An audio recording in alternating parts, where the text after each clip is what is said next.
Hello दोस्तों, स्वागत करता हूं सेंट केपीएस क्लासेस में। मैं आपका दोस्त, आपका होस्ट आदित्य। कल जो हिस्ट्री के पार्ट्स मैंने शुरू किए थे उसमें से कुछ क्वेश्चंस रह गए थे। आज उसको हम चर्चा कर लेंगे। आज कुछ क्वेश्चंस कम हैं।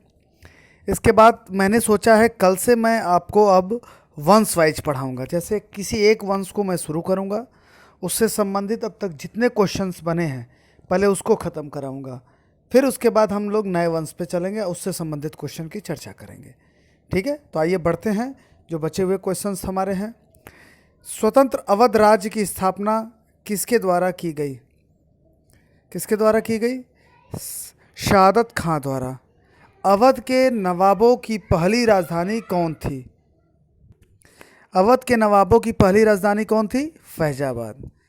1775 के बाद अवध के नवाबों की राजधानी क्या थी? लखनऊ।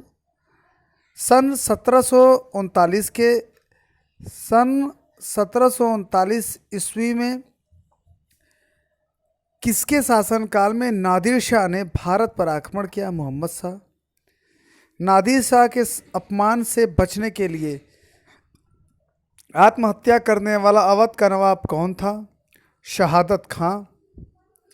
मयूर सिंहासन पर बैठने वाला अंतिम मुगल बादशाह कौन था? मोहम्मद शाह। 18वीं शताब्दी का सबसे प्रभावशाली राजपूत राजा कौन था? सवाई जय सिंह। 18वां शताब्दी का एक प्रसिद्ध राजपूत रनेश, जो एक महान विधि शास्त्री, खगोल शास्त्री, नगर नियोजक, नगर संस्थापक तथा वैज्ञानिक था, कौन था वो? आमेर का सवाई जय सिंह। किस एक खगोल शास्त्री ने दिल्ली, जयपुर, उज्जैन, वाराणसी तथा मथुरा में वेधशालाएं बनवाई? सवाई जय सिंह। नक्षत्रों के ज्ञान से संबंधित पुस्तक जिज मोहम्मद साई के लेखक कौन थे? सवाई जय सिंह। बंगाल के किस शासक ने सबसे पहले स्वतंत्रता की घोषणा की? सुजाउद्दीन। भरतपुर जाट राज्य की स्थापना निम्नलिखित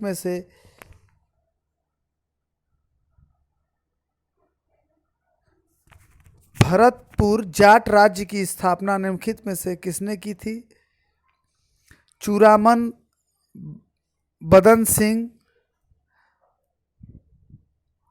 किसने ग्रामीण जाटों को एक सैनिक शक्ति के रूप में संगठित किया? चूड़ामन बदन सिंह।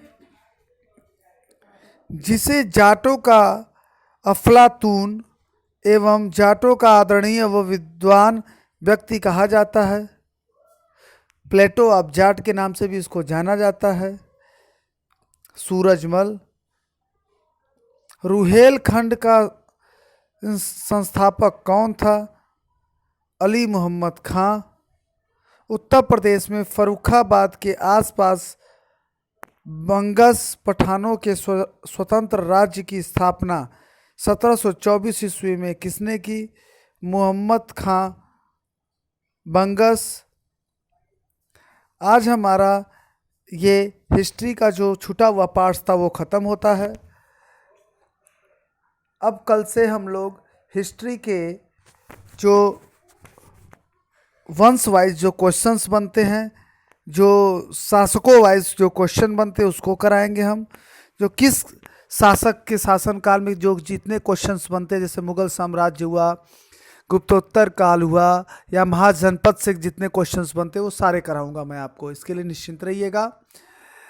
ये वीडियोस कैसा लगा? कुछ चुनिंदा क्वेश्चंस आपके लिए थे, ज़रूर बताइएगा कमेंट करके। तब तक के लिए आपका दोस्त, आपका होस्ट आदित्य आपसे अलविदा लेता है। जय हिंद।